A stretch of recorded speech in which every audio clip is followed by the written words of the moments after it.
era modern semakin sulit bagi kita untuk mempertahankan akidah. Semakin sulit bagi kita untuk mempertahankan diri kita, keimanan kita, goyang kita. Buktinya apa? Hari ini begitu banyak contoh-contohnya. Bahkan para pemimpin-pemimpin kita mencontohkan yang juga tidak benar. Artinya apa? Yang bisa selamat, kata Nabi, yang bisa bertahan pada, yang bisa tahu, yang bisa taat, yang bisa menjalankan iman dia, yang bisa istiqamah dalam keimanan. Itu yang bisa selamat. Kalau tidak, habis. Tidak ada ketemu. Sulit, Pak. Sekarang ini sulit bagi kita. Artinya apa? Nabi sudah sampaikan, kata Nabi, kelak akan muncul orang-orang yang akan mengikuti tradisi-tradisi jahiliyah itu sedikit demi sedikit. Memang tidak menyembah patung, memang tidak menyembah pohon, memang tidak menyembah matahari, tapi yang disembah lebih daripada itu.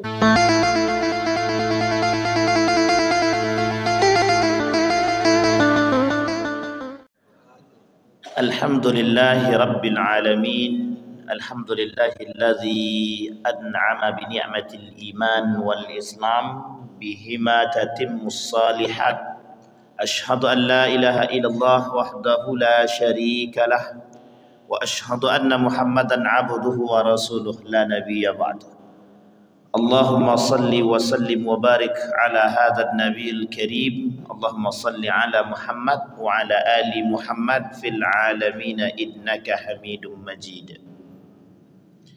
Ya ayyuhan nasu taqu rabbakumul ladzi khalaqakum min nafsin wahidah wa khalaqa minha zawjaha wa batha minhuma rijalan katsiran wa nisaa'a wattaqullaha alladzi tasaaluna bihi wal arham innallaha kana 'alaikum raqiba. Wa qala Allah ta'ala ya ayyuhalladzina amanu taqullaha wa qulu qawlan sadida yuslih lakum a'malakum wa yaghfir lakum dhunubakum wa may yuti'illaha wa rasulahu faqad faza fawzan 'azima. Puji syukur kehadirat Allah atas limpahan rahmat dan karunia-Nya kepada kita. Alhamdulillah, di subuh hari ini Allah melimpahkan rahmat dan karunia-Nya kepada kita. Senantiasa kita mengucapkan alhamdulillahi rabbil alamin.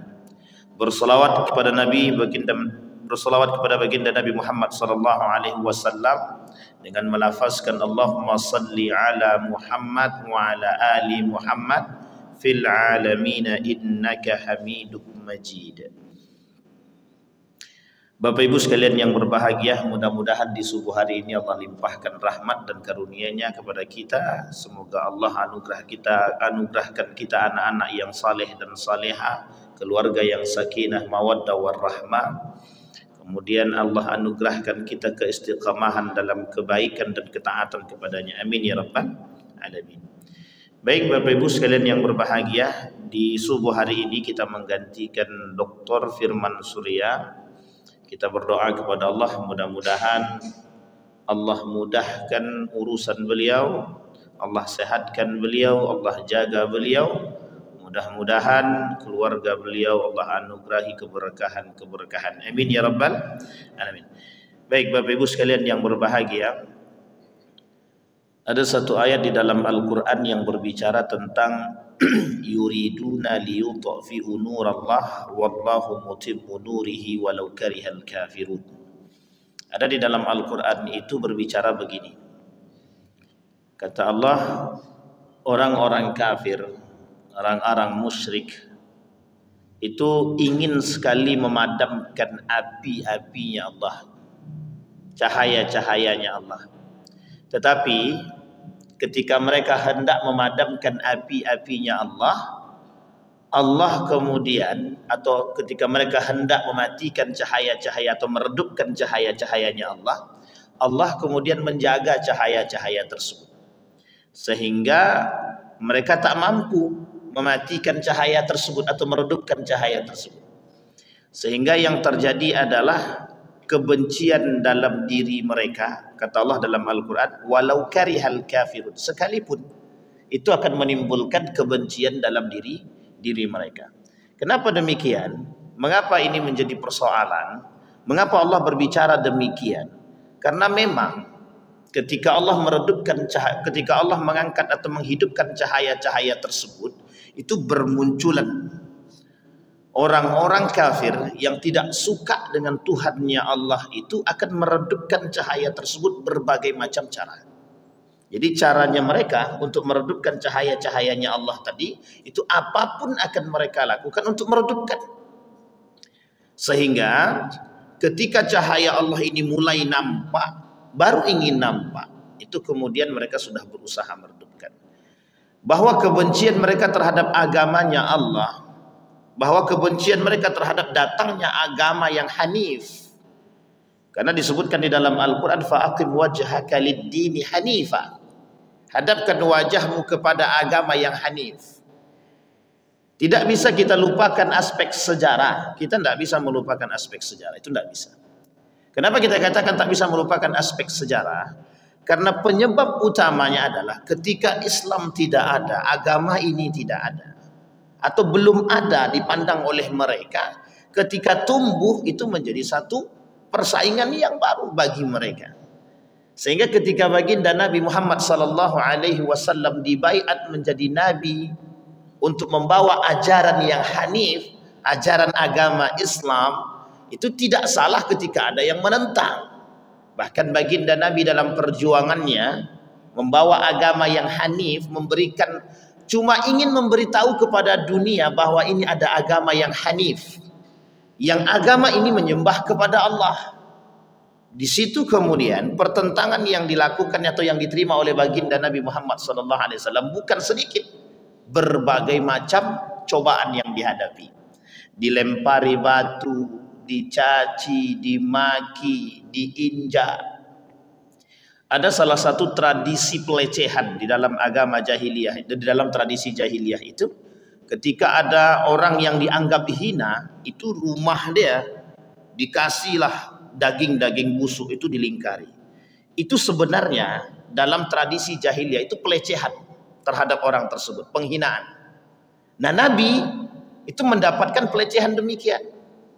Bahkan yang tidak suka dengan Nabi ketika mengangkat atau menyebarkan agama yang hanif ini, itu harus berhadapan dengan paman sendiri. Artinya apa? Perjuangan Nabi untuk menghidupkan cahayanya Allah itu dimusuhi oleh para kafir Quraisy, untuk kemudian agar Nabi meredupkan itu. Tapi ternyata wallahu mutimmu nurihi walau karihal kafirun. Tetapi Allah tetap akan terus menghidupkan api tersebut sekalipun mereka kaum kafir tetap tidak senang dengan cahaya tersebut. Bahkan di dalam ayat yang lain, al-yawma akmaltu lakum dinakum wa atmamtu alaikum wa raditu lakumul islam dina, kata Allah. Hari ini, kata Allah, ini salah satu ayat yang terakhir turun. Dalam pandangan para ulama, Imam As-Suyuti mengatakan bahwa ini adalah ayat yang terakhir turun. Sehingga para sahabat ketika mentafsirkan, ketika mendengarkan ayat ini yang keluar dari mulut baginda Nabi Muhammad SAW, mereka menangis. Bukan menangis, mereka bergembira, kecuali satu orang yang bersedih. Kenapa kok mereka bergembira? Telah sempurna agama aku berikan kepada kalian. Al-yawma akmaltu lakum dinakum. Hari ini aku telah menyempurnakan agama aku kepada kalian, kata Allah. Melalui baginda Nabi Muhammad SAW, karena ini wahyu. Yang uniknya adalah ketika para sahabat berbahagia dengan kesempurnaan itu, ada satu orang sahabat Nabi yang kemudian menangis. Siapa sahabat Nabi yang menangis? Abu Bakar Siddiq. Kenapa dia menangis? Ketika dia tahu bahwa penyempurnaan Islam telah selesai, penyempurnaan agama telah selesai, telah sampai pada titik akhirnya, maka kata Abu Bakar, maka yang dia rasakan adalah kepergian baginda Nabi Muhammad sallallahu alaihi wasallam. Artinya apa? Dalam ayat tersebut Allah berbicara, al-yauma, hari ini aku sempurnakan. Wa raditu lakumul islam dina, dan agama yang aku ridhoi, kata Allah, adalah agama Islam. Dan di situ Islam yang disebut adalah agama yang diridhai. Artinya ketika Allah menyempurnakan agama tersebut, Allah bukan tidak menyempurnakan agama itu dengan hanya sebatas wahyu, bukan. Tapi bagaimana Allah menurunkan orang-orang atau sebagai Allah menurunkan pendamping daripada pelaku-pelaku agama tersebut. Di antaranya adalah pendampingnya baginda Nabi Muhammad SAW untuk memberikan contoh kepada kita bahwa bagaimana beragama yang baik, bahwa bagaimana beretika dalam beragama, bagaimana beragama dengan yang sesuai yang dituntunkan oleh Allah, yang diinginkan oleh Allah. Bukan beragama yang tidak disesuaikan oleh Allah, yang tidak diinginkan oleh Allah, yang tidak diinginkan oleh baginda Nabi Muhammad SAW. Disitulah kemudian kenapa turutnya baginda Nabi atau dibaiatnya Nabi sebagai seorang Nabi itu bertujuan untuk menyempurnakan akhlaknya manusia. Nabi tak menyempurnakan tapi Nabi memberikan contoh, ini loh akhlak yang mulia. Sehingga perkataan Nabi itu menjadi salah satu tolak ukur agar manusia itu bisa selamat kelak di akhirat. Kenapa demikian? Karena Nabi yang paham dengan perkataan Allah, Nabi yang paham. Dan perkataan Nabi itu bersandar kepada wahyu. Wa ma yantiqu 'anil hawa in huwa illa wahyun yuha. Jadi apa yang disampaikan oleh baginda Nabi itu berlandaskan kepada Allah. Sehingga Nabi inginkan keselamatan kepada umatnya. Nabi menginginkan keselamatan kepada umat baginda Nabi Muhammad SAW. Dari apa? Dari tergelincirnya umat Islam yang sudah masuk ke dalam Islam tapi tidak berperilaku sebagai seorang muslim. Ini yang kemudian terjadi. Maka Bapak Ibu sekalian yang berbahagia, ketika umat muslim itu diajarkan kepada mereka satu hal. Ketika Nabi dibaiat menjadi Nabi, itu yang pertama sekali Nabi lakukan ketika di Makkatul Mukarramah, itu apa yang dilakukan oleh Nabi? Bagaimana merubah akidah menyembah patung menjadi akidah yang islami. Yang dirubah apa oleh Nabi? Perjuangan Nabi apa? Bukan masalah khamar, bukan masalah zina, bukan masalah riba, bukan masalah yang lain. Tapi permasalahan yang dilakukan, yang dihadapi oleh baginda Nabi ketika di Makkatul Mukarramah dalam sejarah itu, yang pertama sekali dirubah oleh Nabi adalah akidah. Apa alasannya? Agar manusia tahu mana akidah yang benar dan akidah yang enggak benar. Agar manusia tahu bagaimana bisa selamat daripada akidah-akidah yang tidak diinginkan. Penyembahan patung dalam Islam tak ada. Penyembahan matahari tidak ada di dalam Islam. Menyembah binatang atau hewan tidak ada di dalam Islam. Datang agama Islam dengan bentuk penyembahan yang sesuai. Qul huwallahu ahad. Sederhana kalimatnya. Katakan bahwa Allah itu ahad, esa, satu. Tiada Tuhan selain daripada itu. La ilaha illallah, itu konsep tauhid yang diturunkan kepada kita. Maka umat manusia, umat muslim, Nabi mengajak umat manusia untuk bersandar pada akidah yang benar, akidah yang lurus, untuk menyembah Tuhan yang satu. Bahkan di dalam riwayat yang lain, bahkan di dalam ayat-ayat yang lain, wala tusyriku billah, jangan kalian menyekutukan Allah, jangan kalian jadikan Allah itu sekutu. Fala taj'alu lillahi niddan, fala taj'alu lillahi andada. Sama, jangan kalian jadikan Allah itu sekutu bagi dia. Bapak Ibu sekalian yang berbahagia, dari pemaparan ini Bapak Ibu kita merujuk kepada aspek sejarah. Bagaimana perjuangan Nabi merubah akidah yang tidak lurus menjadi akidah yang lurus. Itu yang pertama. Nah, kemudian Bapak Ibu, bagaimana perjuangan Nabi? Nabi dicaci, dimaki, dilempari dan lain sebagainya. Sampailah ketika itu masuklah Umar bin Khattab ke dalam Islam, bersyahadat di hadapan baginda Nabi Muhammad SAW. Yang tadinya penyebaran Islam secara tersembunyi, kemudian seperti terbuka pintu, kemudian mereka melaksanakan penyebaran Islam secara terang-terangan dan dimusuhi. Artinya apa?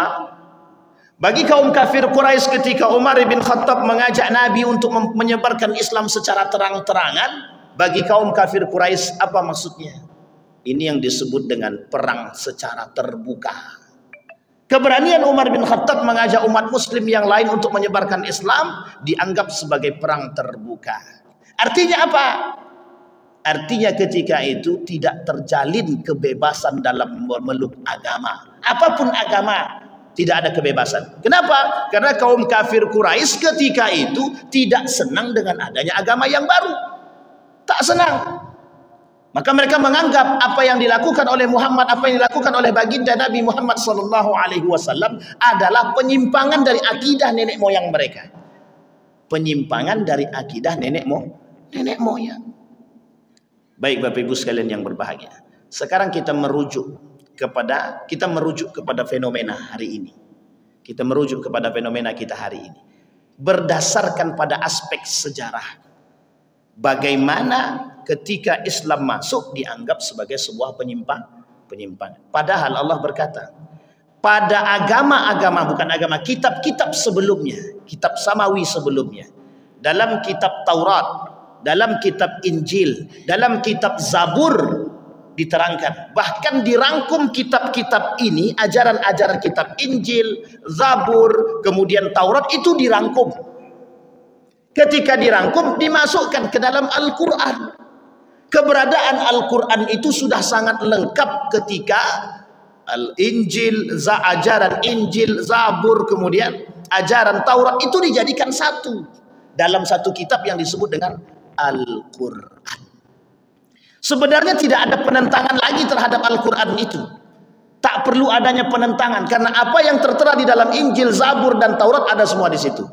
Dan ketika itu dalam kitab-kitab itu cuma ada tentang bagaimana bertauhidkan Allah.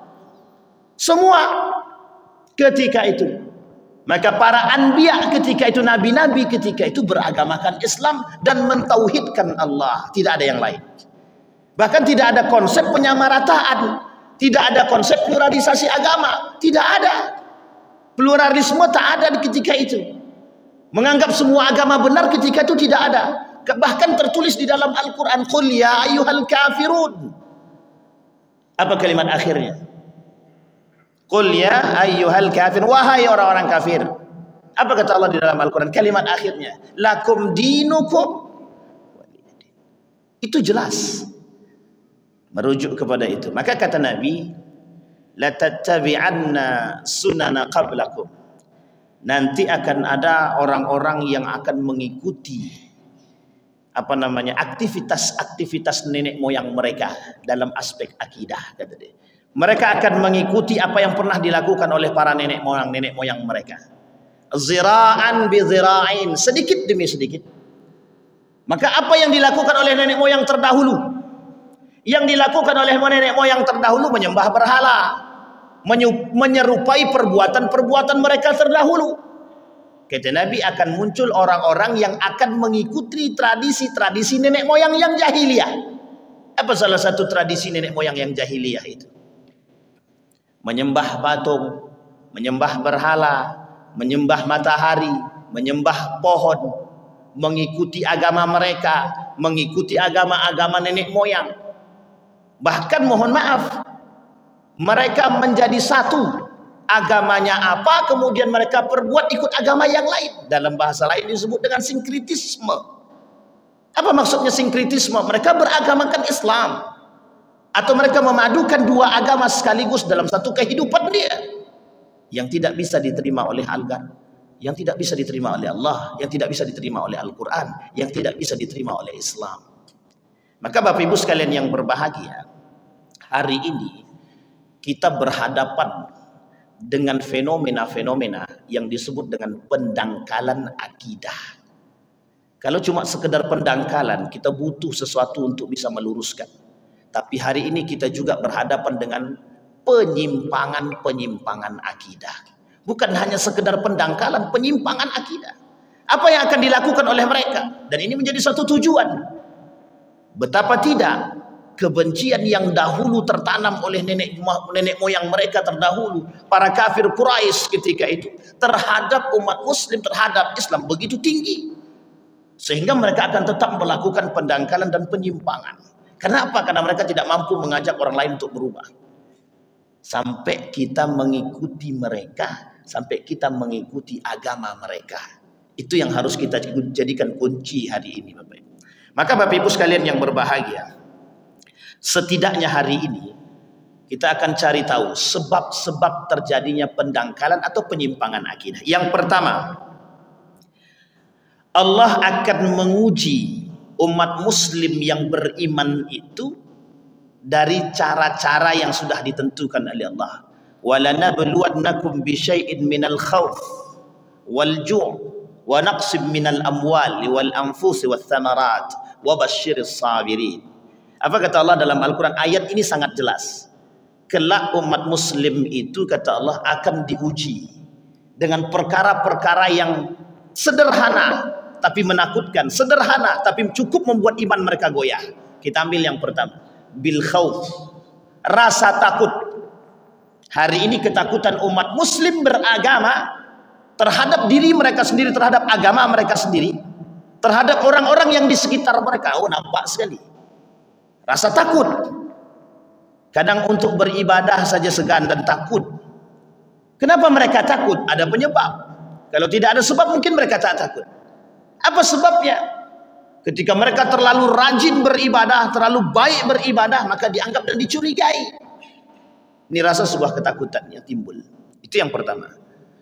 وَلَنَبْلُوَنَّكُمْ بِشَيْءٍ مِنَ الْخَوْفِ وَالْجُوعِ. Rasa lapar. Hari ini kita diuji dengan rasa lapar. Betul kata Nabi, perut menjadi tolak ukur kehidupan manusia hari ini. Perut menjadi tujuan manusia hari ini. Kalau bukan karena perut, mungkin bukan tujuan. Kenapa demikian dikatakan perut menjadi tujuan? Setiap orang akan berpikir mencari sesuatu untuk sesuap nasi. Ingatlah bahasa hari ini yang tersebar dimanapun. Apa bahasa hari ini yang tersebar?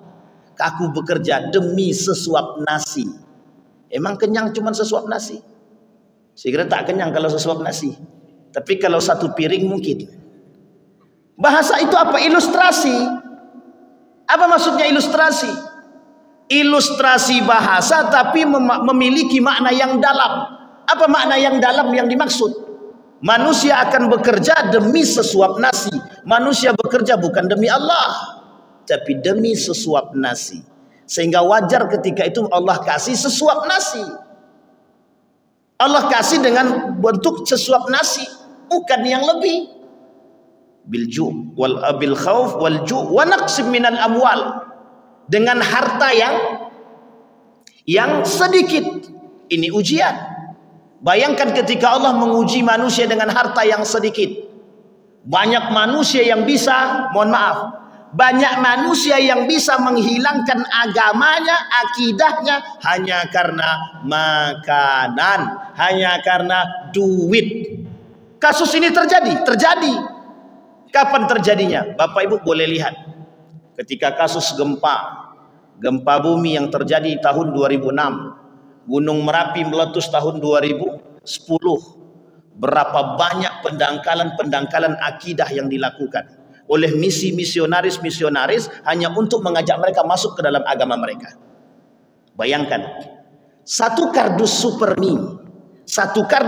mie, baik itu mie rebus ataupun mie goreng, mampu merubah akidah manusia. Karena apa kaitannya? Karena kaitannya dengan makan, karena kaitannya dengan lapar, karena kaitannya dengan harta.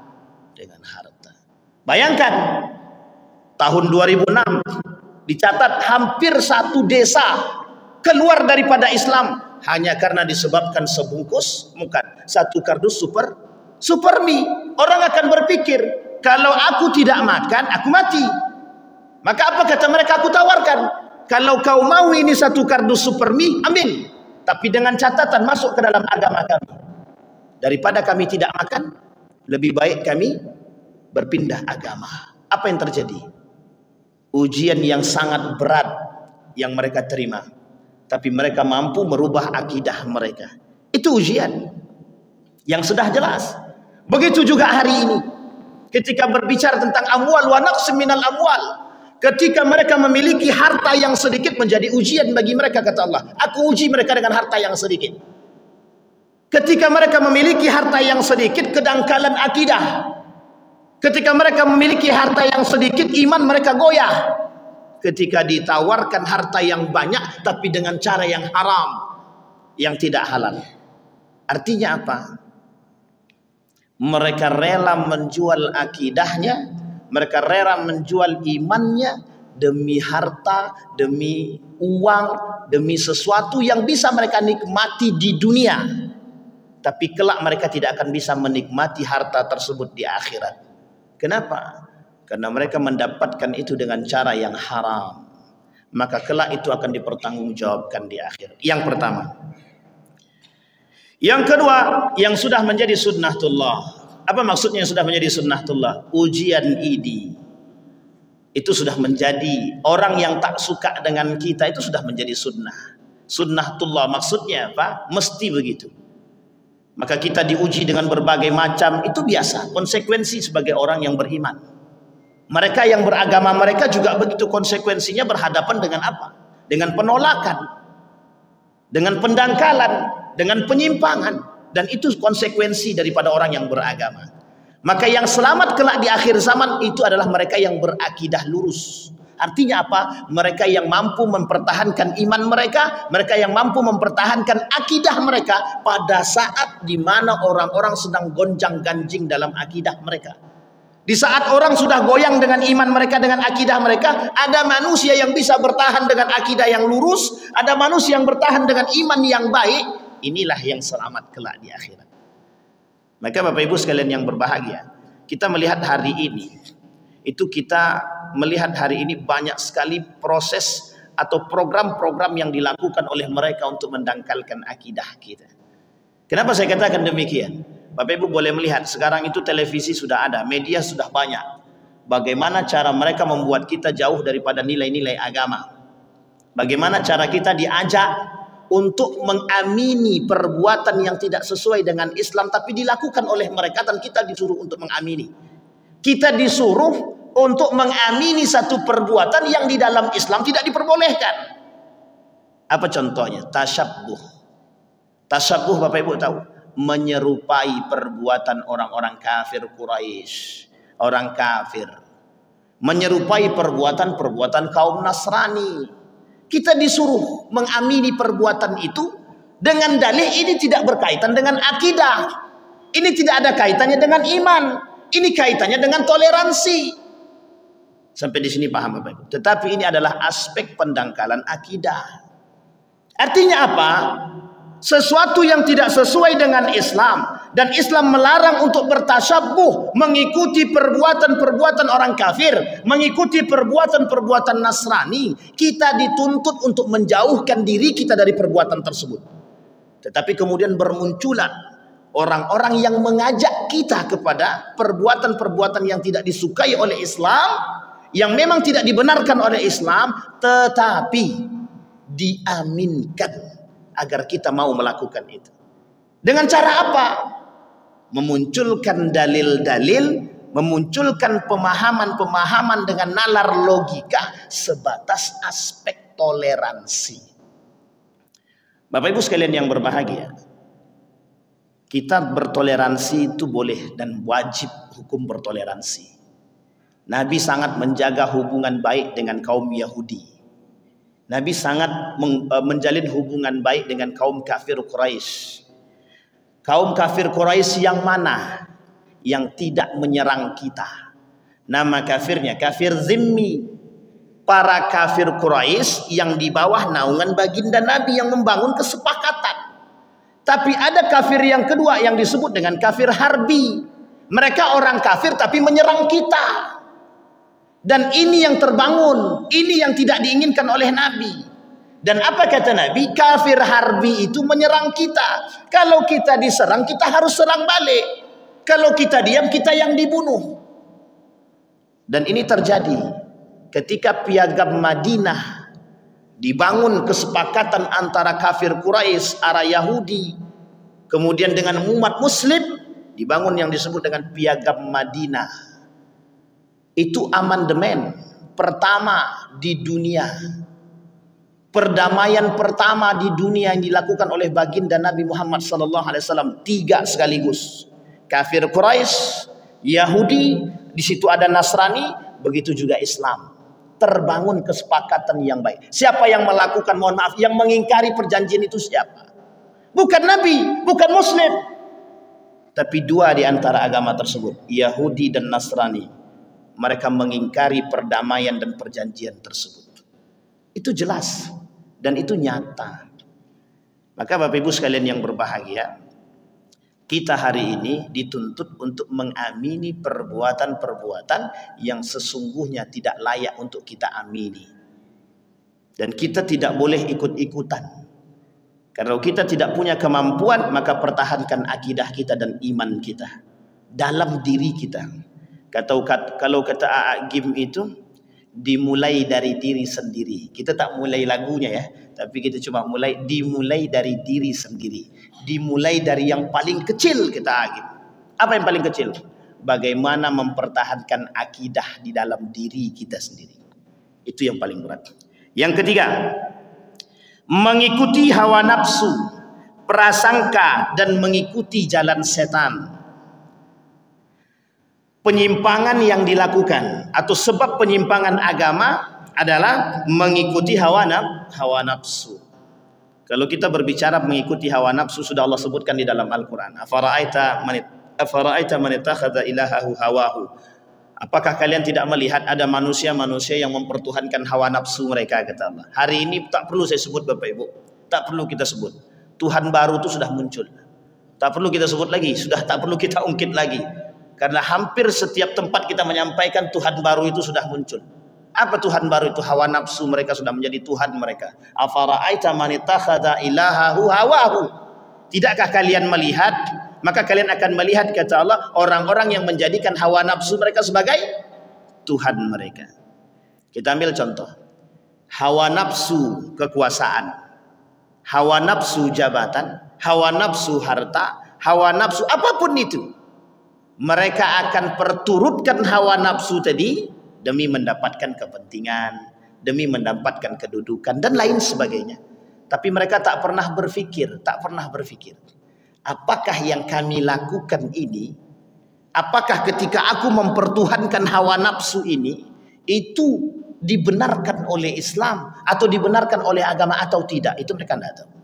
Maka Bapak Ibu, yang ketiga penyimpangan agama adalah ketika mempertuhankan hawa nafsu.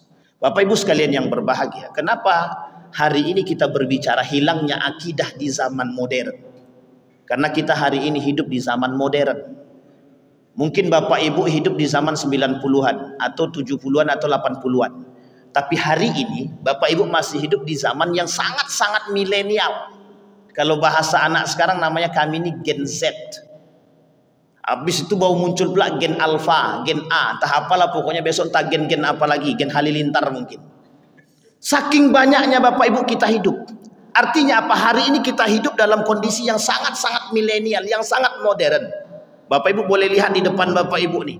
Zaman dulu tidak ada Bapak Ibu. Jangankan seperti ini. Nelpon aja susah.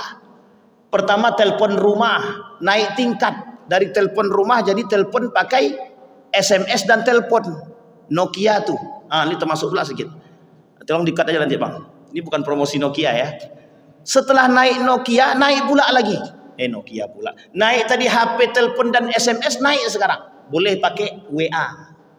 Bisa pakai WA. Setelah naik pakai WA, naik lagi sekarang boleh telepon lebih daripada itu, tidak perlu pakai paket. Tidak perlu pakai pulsa, tapi cukup pakai paket. Saking tenarnya hidup hari ini. Besok Bapak Ibu, itu tidak perlu lagi Bapak Ibu bawa HP kemana-mana. Mungkin diri kita udah bisa telepati dengan yang lain itu. Dia sedang berbicara, tapi dia diam aja. Mungkin bisa jadi begitu, itu namanya telepati. Mungkin besok tidak lagi seperti ini. HP itu bisa canggih, ada hologram, ada holografik yang bisa diangkat tanpa harus layar sentuh misalkan. Bapak Ibu mulai lihat sekarang di Jepang itu, yang masak bukan manusia, yang masak robot, yang cuci bukan manusia, robot, yang mengendarai mobil bukan manusia, robot. Besok semuanya robot, tak ada lagi manusia. Bahkan ada cita-cita yang ingin dilakukan oleh Jepang itu bagaimana nanti ada chip kecerdasan yang akan dimasukkan ke dalam otak manusia, maka dia akan cerdas, akan jenius. Jadi dimasukkan semua kecerdasan itu, apapun itu dimasukkan, chip namanya, dimasukkan ke dalam otak manusia. Maka nanti manusia bisa lebih cerdas daripada Google. Coba bayangkan. Artinya apa? Zaman yang sangat modern sekali, bukan modern lagi. Pertanyaannya adalah, semakin tinggi, semakin modern satu zaman, apakah kita semakin, akidah kita semakin baik? Apakah akidah kita semakin lurus? Apakah iman kita semakin kuat? Apakah iman kita semakin bertahan? Itu pertanyaan kita hari ini. Makanya judul kita sebenarnya hilangnya akidah di era modern. Kenapa judul kita hilangnya akidah di zaman modern? Karena banyak orang-orang yang tergelincir dari akidahnya hanya karena persoalan-persoalan dunia di saat ini. Bayangkan Bapak Ibu, kalau tidak mampunya kita bertahan.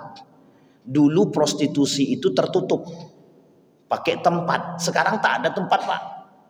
Prostitusinya online. Artinya apa? Yang mengakses banyak apa sedikit? Lebih banyak. Kalau dulu tidak ada online, orang harus datang ke Surabaya, orang harus datang ke Batam, orang harus datang ke tempat-tempat tertentu yang memang sudah ramai. Tahu orang doli itu, tahu orang digusur. Ketika sudah digusur muncul prostitusi online. Siapapun di antara muka bumi ini bisa pesan. Coba bayangkan. Judi dulu di tempat, ada tempat judi khusus, tak perlu datang ke tempat judi. Hari ini ada namanya judi online. Artinya apa? Sarana untuk munculnya Tuhan-Tuhan yang baru itu banyak. Orang-orang sekarang main judi online, main game online, simpan pinjam saja sekarang sudah pinjamnya online, pinjam online. Tapi coba sedang minjam online, tiba-tiba internet putus. Langsung naik pitam, saya yakin itu. Sedang asik-asiknya judi online, tiba-tiba internetnya putus. Bisa jadi gila orang, bisa stres. Hanya karena Tuhan-Tuhan yang baru tadi. Siapa Tuhannya itu? Internet. Siapa Tuhannya? HP. Siapa Tuhannya? Judi online. Siapa Tuhannya? Pinjam online. Siapa Tuhannya? Dan lain sebagainya. Bayangkan Pak, era modern semakin sulit bagi kita untuk mempertahankan akidah. Semakin sulit bagi kita untuk mempertahankan diri kita, keimanan kita. Goyang kita. Buktinya apa? Hari ini begitu banyak contoh-contohnya. Bahkan para pemimpin-pemimpin kita mencontohkan yang juga tidak benar. Artinya apa? Yang bisa selamat kata Nabi, yang bisa bertahan pada, yang bisa tahu, yang bisa taat, yang bisa menjalankan iman dia, yang bisa istiqamah dalam keimanan. Itu yang bisa selamat. Kalau tidak, habis. Tidak ada ketang. Sulit Pak. Sekarang ini sulit bagi kita. Artinya apa? Nabi sudah sampaikan. Kata Nabi, kelak akan muncul orang-orang yang akan mengikuti tradisi-tradisi jahiliyah itu sedikit demi sedikit. Memang tidak menyembah patung, memang tidak menyembah pohon, memang tidak menyembah matahari, tapi yang disembah lebih daripada itu. Disembahnya hartanya, disembahnya manusianya, disembahnya penguasanya, disembahnya, mohon maaf, wanitanya. Maka wajar ketika Nabi mengatakan nisa'uhum wa qiblatuhum nisa'uhum, kata dia. Kelak yang bakal menjadi kiblat mereka itu bukan ke sana lagi kiblatnya. Siapa kiblat mereka? Kiblat mereka perempuan. Artinya apa? Apa yang dikatakan oleh perempuan mereka tunduk, kata dia. Nah, coba bayangkan Bapak Ibu hari ini. Jadi pendangkalan akidah itu bukan dari satu segi, bukan dari satu aspek, semua aspek, Pak. Tapi Bapak Ibu sekalian yang berbahagia, tidak hanya sekedar qadarullah, bukan hanya sekedar qadarullah. Memang qadarullah betul. Tapi ini disebut dengan by design. Ini sudah didesain. Bagaimana cara kita bisa mengikuti tradisi-tradisi mereka. Makanya kata Nabi, la tattabi'anna sunana qablakum zira'an bi zira'in. Kelak mereka akan mengikuti tradisi-tradisi jahiliyah sedikit demi sedikit. Coba hari ini Bapak Ibu kita dituntut untuk apa? Majelis Ulama Indonesia mengeluarkan fatwa. Fatwa apa yang dilakukan oleh Majelis Ulama Indonesia? Tidak boleh mengikuti tradisi-tradisi jahiliyah, tidak boleh mengikuti atau mengucapkan selamat Natal. Tapi banyak yang memberontak, banyak yang tidak suka dengan fatwa Majelis Ulama Indonesia. Justru yang tidak suka bukan non-muslim, yang tidak suka terhadap itu justru umat muslim. La yabqal Islam illa ismu. Islam itu tidak akan tinggal kecuali tinggal namanya saja. Islam itu tidak akan nanti kelak di akhir zaman Islam cuma tinggal namanya. Kenapa? Umat muslim asing dengan nilai-nilai keislaman itu. Islam mengajarkan kita tetap istiqamah dalam kebaikan, tetap istiqamah dalam akidah. Tapi umat muslim yang lain mengajak kita untuk membengkokkan akidah kita. Baik, yang keempat, fanatik golongan dan fitnah. Dan ini sudah kita rasakan fanatik golongan. Satu golongan kita ambil, kita tidak masuk pada golongan yang lain. Kita tidak keluar dari agama Islam. Tapi kita masuk dalam aspek agama Islam. Hari ini bermunculan di dalam agama Islam orang-orang yang fanatik terhadap golongan mereka, bukan agama. Kalau fanatik terhadap agama itu hukumnya wajib. Artinya apa? Tidak fanatik buta. Orang yang fanatik terhadap agama, nilai-nilai agama itu makan semakin membuat dia lebih toleransi.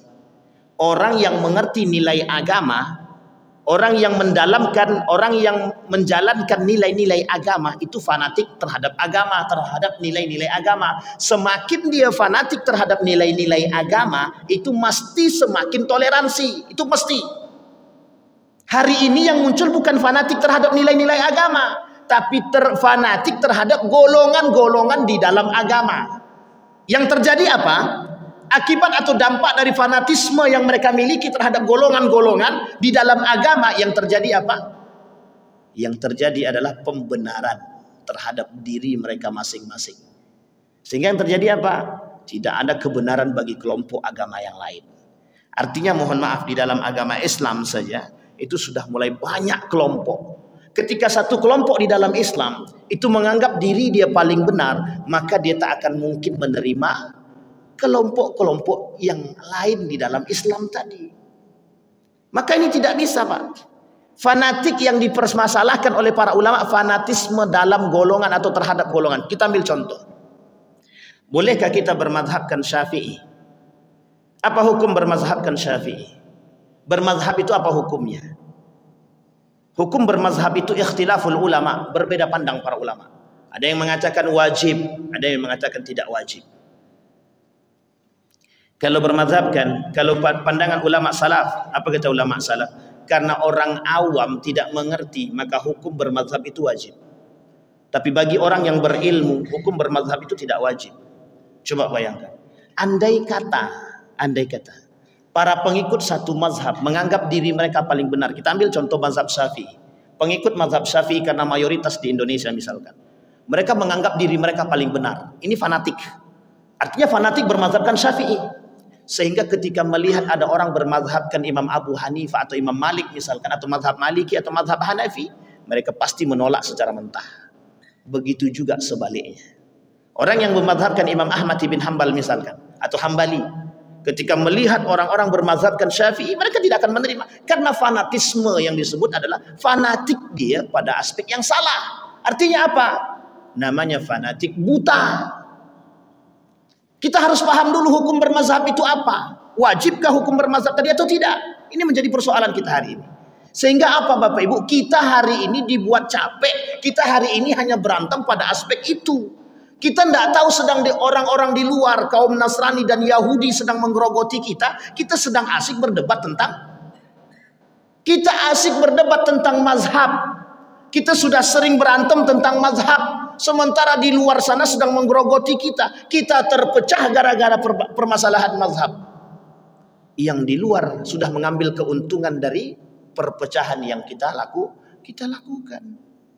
Hari ini begitu keadaan kita. Masalah kunut, tidak kunut, dah selesai pun urusannya. Yang salah kan yang tak sholat subuh saja. Yang tak sholat subuh tak pernah dipermasalahkan. Yang kunut masalah. Yang tak kunut dipermasalahkan. Artinya apa? Yang salah itu yang tak sholat subuh. Itu tak pernah kita masalahkan. Padahal yang tidak sholat itu lebih berbahaya daripada orang yang sholat subuh pakai kunut. Lebih berbahaya daripada orang yang sholat subuh tapi tidak kunut. Kenapa lebih berbahaya? Pelaku dosa besar. Artinya apa? Kita sedang membiarkan pelaku dosa besar yang tidak sholat. Bahkan orang yang tidak sholat subuh itu identik dengan pelaku kemunafikan. Kata Nabi, sholat yang paling berat bagi kaum munafik itu cuma dua. Kalau tidak subuh, sholat subuh dengan sholat isya. Karena alasannya banyak. Kalau isya lah capek, kalau subuh ketiduran. Itu saja alasan, tak ada yang lain. Sampai di sini paham Bapak Ibu ya. Baik. Fanatisme buta itu tidak dibenarkan di dalam Islam. Fanatisme buta tidak dibenarkan. Kemudian yang kelima, taklidul a'ma. Sama dengan bahasa lainnya taklid buta. Mengikuti tapi dengan cara taklid yang buta. Kita ambil contoh hari ini Bapak Ibu. Ada yang disebut dengan taklid buta itu begini. Kami punya nenek moyang. Nenek moyang kami dulu punya tradisi. Tradisi nenek moyang kami dulu itu kalau seandainya pohon itu tidak diberikan sesajen, itu tidak akan mau memberikan keuntungan. Akhirnya apa? Diikutilah tradisi tadi Bapak Ibu. Biar apa? Biar hutan tadi menjaga kami. Sampai di sini paham Bapak Ibu? Yang kedua, diberikanlah ke laut. Tradisi ini menjadi pegangan. Kenapa kok diberikan ke laut? Biar penunggu laut itu selalu bisa memberikan kami ikan. Ini bukan satu hal yang lucu, tetapi ini menjadi satu tradisi nenek moyang yang kemudian diikuti. Pertanyaannya adalah, kita sudah diberikan akal, kita sedang beragama. Bagaimana prosesi kita beragama?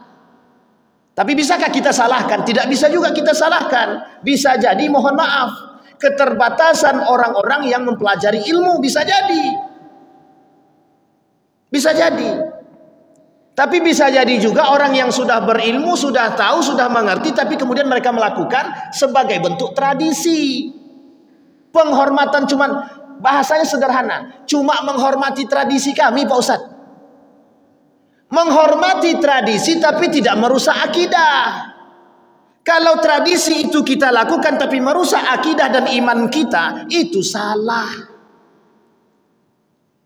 Apa kata Nabi dalam apa kata Nabi? Man tashabbaha biqaumin fahuwa minhum. Barang siapa yang menyerupai orang-orang kafir, maka mereka seperti itu kata Nabi. Sekarang ada tradisi yang mereka lakukan untuk berpakaian tradisi agama lain. Yang itu tidak dibenarkan oleh Islam.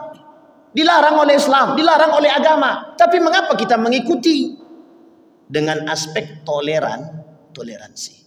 Kalau toleransi mengganggu akidah, yang dikedepankan akidah, tidak ada unsur toleransi dalam akidah. Tapi dalam muamalah ada. Nabi selalu menerima makanan yang diberikan oleh kaum Yahudi. Nabi menerima hadiah yang diberikan oleh kafir Quraisy. Orang kafir, orang Quraisy. Ketika diberikan kepada Nabi, Nabi terima. Payung diberikan oleh kaum Yahudi, Nabi terima.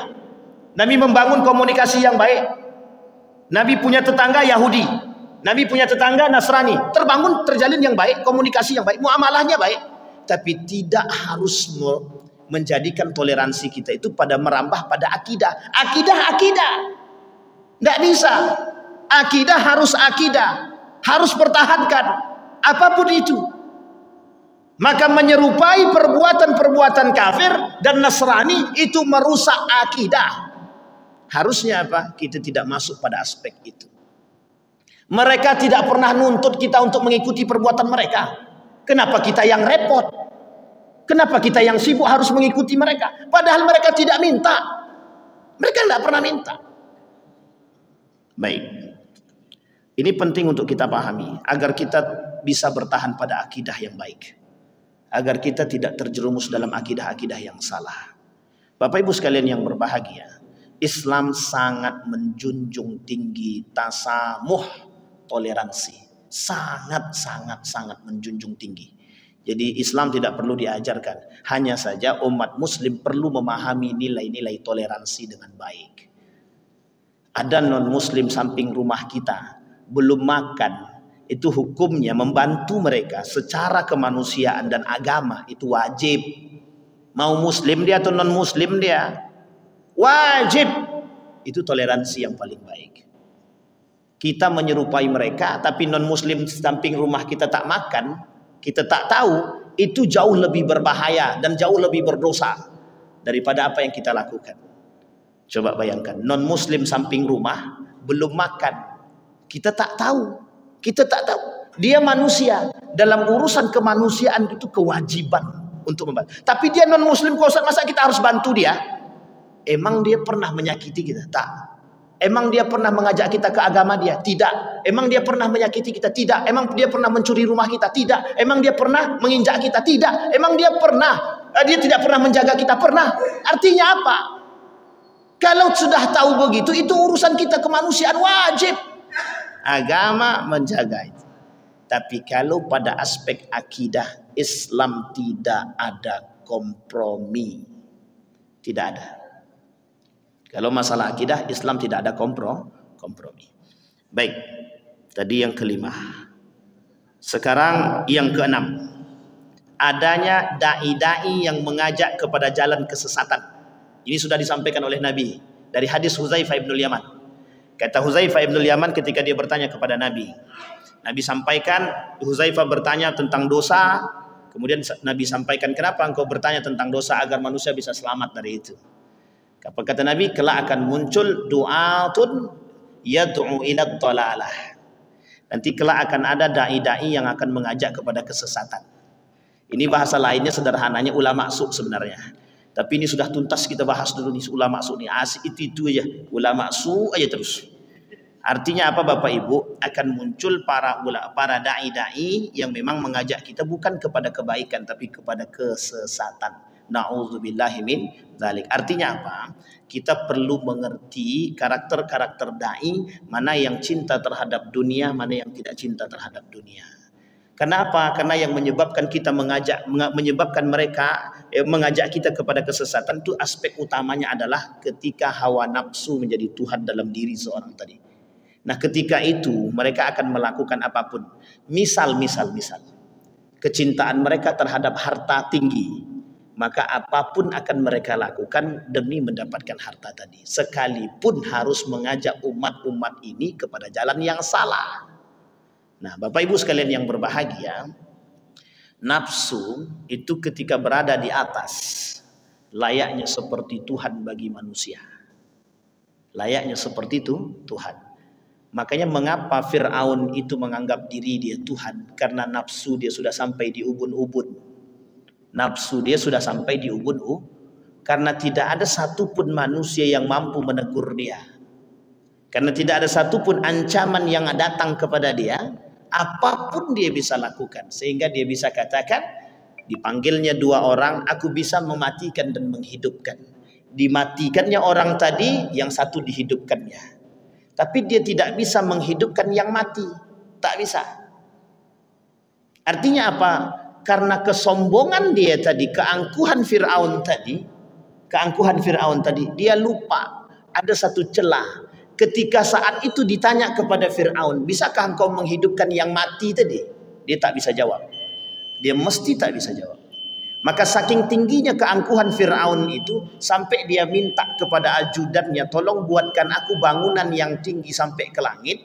Kelak aku ingin ketemu, nanti aku mau ketemu dengan Tuhannya Musa. Aku mau ketemu dengan Tuhan Musa. Mana Tuhan Musa itu? Ini tertulis di dalam Al-Quran. Kesombongan dan keangkuhan yang dimiliki oleh Fir'aun. Artinya apa Bapak Ibu? Hari ini Bapak Ibu, itu akan bermunculan penguasa-penguasa yang zalim, yang mengaku diri mereka lebih daripada Tuhan. Mungkin tak terucap dalam lisan mereka sebagai Tuhan baru.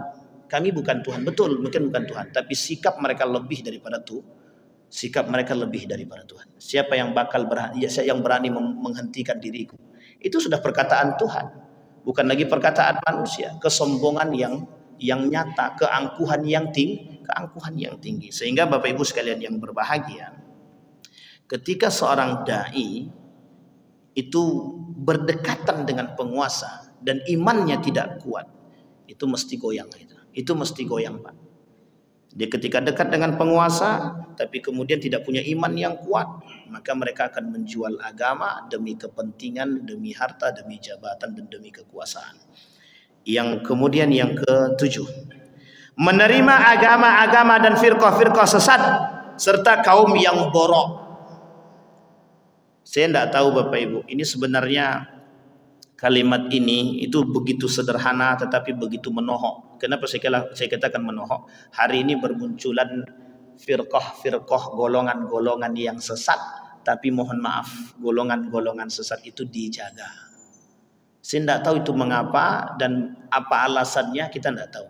Yang jelas sekarang ini bermunculan agama-agama, bermunculan aliran-aliran yang sesat. Bahkan di dalam tubuh Islam itu sendiri bermunculan aliran-aliran sesat. Dan uniknya lagi, aliran-aliran sesat itu ada pengikutnya.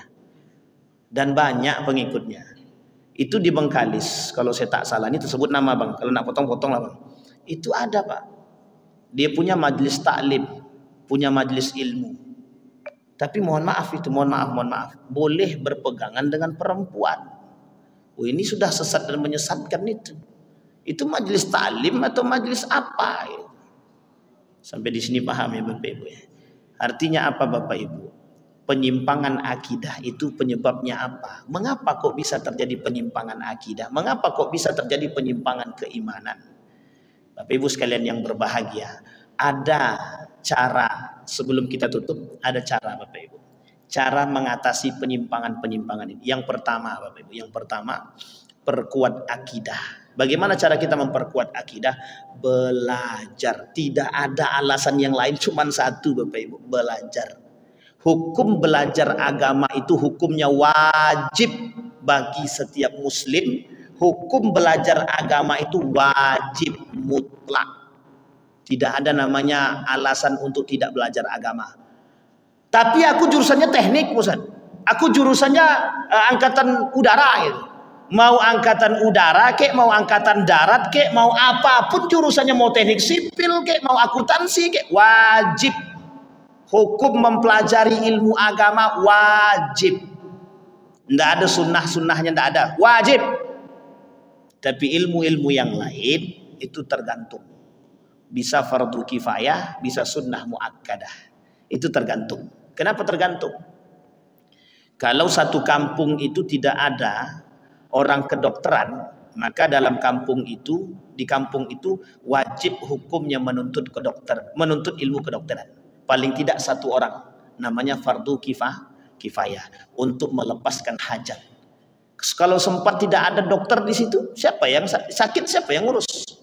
Yang kedua, ilmu-ilmu yang lain seperti teknik misalkan, juga hukumnya fardu kifayah kalau tidak ada yang nuntut. Tapi kalau sudah ada yang nuntut, hukumnya sunnatun muakkadah kalau sudah ada. Tapi ilmu agama tidak wajib. Hari ini banyak belajar ilmu agama, tapi mohon maaf, banyak yang belajar agama kok banyak juga yang sesat. Ini yang menjadi masalah kita. Ternyata kita perlu belajar agama dari jalur yang benar-benar lurus. Itu penting. Akidah. Pertahankan akidah kita. Insya Allah apa yang sudah kita imani, insya Allah baik. Apa yang sudah kita pelajari, insya Allah baik. Dari guru-guru kita yang lain, itu baik. Hanya saja hari ini bagaimana kita mempertahankan akidah kita. Yang kedua, cara kita selamat daripada itu, berkumpullah bersama orang-orang yang saleh. Datangi majelis-majelis, berkumpul dengan orang-orang yang saleh. Kenapa saya katakan berkumpul dengan orang-orang yang soleh? Itu sudah dikatakan dalam lagu itu. Tombo ati, onok limo perkorone. Ngumpulane, apa namanya? Saya tidak paham juga bahasa Jawa itu. Artinya berkumpullah dengan orang-orang soleh, gitu deh. Salah satunya Bapak Ibu berkumpul dengan orang soleh itu. Kenapa penting? Karena kalau kita tersesat dari jalan, itu mereka datang menarik kita, Pak. Ini ilustrasi, Pak. Ketika kita tersesat dari jalan kita, itu tangan kita ditarik. Yuk ke sini balik. Jalan yang benar tuh yang di sini. Itulah kalau kita berkumpul dengan orang-orang yang soleh. Yang ketiga, pahami betul karakter-karakter penyimpangan-penyimpangan itu. Bagaimana caranya? Kita datang, kita cari Pak. Sekarang sudah ada namanya Majelis Ulama Indonesia, sudah ada keputusan. Dan Majelis Ulama Indonesia sudah menuliskan 10 poin tentang penyesatan-penyesatan. Jadi tinggal kita baca. Dan situ kita sudah tahu. Hanya saja hari ini mungkin entah malas baca, itu kita nggak tahu. Baik Bapak Ibu sekalian yang berbahagia, setidaknya ada 3 hal. Setidaknya, sebenarnya panjang tapi tidak mungkin kita cukup 3 saja.